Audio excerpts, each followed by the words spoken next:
Chandragiri MLA Andhra Pradesh రాష్ట్ర రాజకీయాల్లో ఈ పేరు ఇప్పుడు మారుమోగుతుంది. రోజుకొక కాంట్రవర్సీ చంద్రగిరి నియోజకవర్గం చుట్టూ తిరుగుతుంది. ఎందుకంటారు? ఎందుకంటే 2024 ఎన్నికల్లో ప్రత్యర్థి చెవిరెడ్డిపై 43,000 ఓట్ల అఖండ మెజారిటీతో ఎమ్మెల్యే పులివర్తి నానిగారు విజయం సాధించిన విషయం మనందరికీ తెలిసిందే. అయితే ఎన్నికల తరువాత పులివర్తి నానిగారిపై చెవిరెడ్డి కుటుంబం చేసిన హత్యాయత్నం కూడా మనందరికీ తెలిసిందే. చంద్రగిరిలో చెవిరెడ్డి చేసిన అక్రమాలను ప్రజలు ఓట్ల రూపంలో వ్యతిరేకించారు. అది కూడా నో డౌట్. అధికారంలోకి వచ్చిన కూటమి అభ్యర్థి పులివర్తి నానిగారు జెట్ స్పీడులో చంద్రగిరి నియోజకవర్గాన్ని అభివృద్ధి వైపు పరుగులు పెట్టిస్తున్నారు. 6 మండలాల్లోని అస్తవ్యస్తంగా ఉన్న ప్రధాన రహదారులన్నీ పులివర్తి నానిగారు అద్భుతంగా పునఃనిర్మించారు. మరియు ప్రతి గ్రామంలో సీసీ రోడ్లు వేశారు. అంతేకాదు, నియోజకవర్గంలోని సుమారు 1100కు పైగా పాడి రైతులకు గోకులం షెడ్లు కట్టించారు. విద్యుత్ అవసరాలు తీరుస్తూ నూతనంగా 3 సబ్స్టేషన్లు నిర్మించారు. నియోజకవర్గంలోని ఆలయాల నిర్మాణం కోసం దేవాదాయ శాఖ నుండి సుమారు 24 కోట్ల రూపాయలు మంజూరు చేయించారు. ముఖ్యమంత్రి సహాయనిధి ద్వారా 561 కుటుంబాలకు సుమారు 10 కోట్ల రూపాయల చెక్కులను అందజేసి వారిని ఆపదలో ఆదుకున్నారు.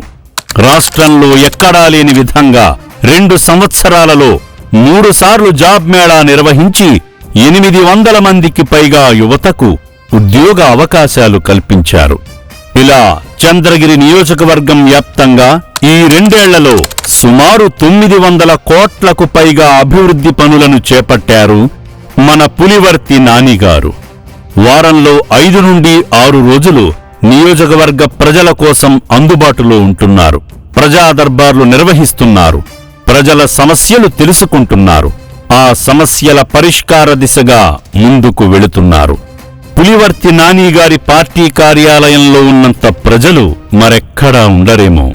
ఇదంతా చూసి ఓర్వలేక ప్రత్యర్థి బ్యాచ్ వాళ్లు ఇక చంద్రగిరి నియోజకవర్గంలో మన పని అయిపోయింది అనుకుని ఆధారాలు లేని ఆరోపణలు చేయడం మొదలుపెట్టారు. పళ్ళున్న చెట్లకే రాళ్ల దెబ్బలు. అలాగే పనిచేసేవాడి దగ్గరకే ప్రజలు వస్తారు అని ఎక్కడో చదివాను. ఈరోజు చంద్రగిరి నియోజకవర్గంలో అది చూస్తున్నాను. నిత్యం ప్రజలకు అందుబాటులో ఉంటూ ప్రజా సమస్యలు పరిష్కరిస్తూ ముందుకు సాగుతున్న మన పులివర్తి నానిగారిపై ప్రతిపక్షాల నుండి ఇలాంటి కాంట్రవర్సీలు రావడం సహజం. ఎందుకంటే ఇలా ప్రజలకు అందుబాటులో ఉంటూ ప్రజల అవసరాలు తీరుస్తూ మౌలిక సదుపాయాలు కల్పిస్తూ చంద్రగిరిని అన్ని విధాలుగా అభివృద్ధి పథంలో ముందుకు తీసుకువెళ్తుంటే మళ్లీ చంద్రగిరి ఎమ్మెల్యేగా పులివర్తి నానిగారినే కదా ప్రజలు ఎన్నుకుంటారు. ఎమ్మెల్యే అభ్యర్థిని లేపెయ్యాలని చూసిన చెవిరెడ్డి కుటుంబానికి ప్రజల మనసును గెలిచిన పులివర్తి నానిగారిలాంటి నాయకుడిపై గెలవాలంటే ఎంత విషం కక్కాలో కదా. విషమైతే కక్కుతున్నారు, ఆరోపణలైతే చేస్తున్నారు, కాని ఆధారాలు చూపమంటే చూపలేకపోతున్నారు. ఎందుకంటే చేసిన ఆరోపణలు వేటికి ఆధారాలు లేవు కాబట్టి. కులాల మధ్య, మతాల మధ్య, అన్నదమ్ముల మధ్య పచ్చగా ఉన్న గ్రామాలలో ఆఖరికి కుటుంబంలాంటి కూటమి ప్రభుత్వంలో కూడా చెవిరెడ్డి వాళ్ల తొత్తులతో గొడవలు పెట్టిస్తున్నాడు. ఇలాంటి పనులు చెయ్యకపోతే పాపం నిద్రపట్టేలా లేదు. అక్రమాలకు, భూకబ్జాలకు, స్కాములకు కేరాఫ్ అడ్రస్ గా ఉన్న చెవిరెడ్డి కుటుంబాన్ని ప్రజలు మళ్లీ అధికారంలోకి తీసుకొస్తారా? వీళ్లు పులివర్తి నానిగారిపై చేసే విష ప్రచారాన్ని ప్రజలు నమ్ముతారా? ముమ్మాటికి లేదంటున్నారు చంద్రగిరి నియోజకవర్గ ప్రజలు. ఓ చెవిరెడ్డి, నువ్వు ఎలాగూ 10 సంవత్సరాలు ఎమ్మెల్యేగా ఉన్నా మన నియోజకవర్గంలో ఎలాంటి అభివృద్ధి చేయలేదు.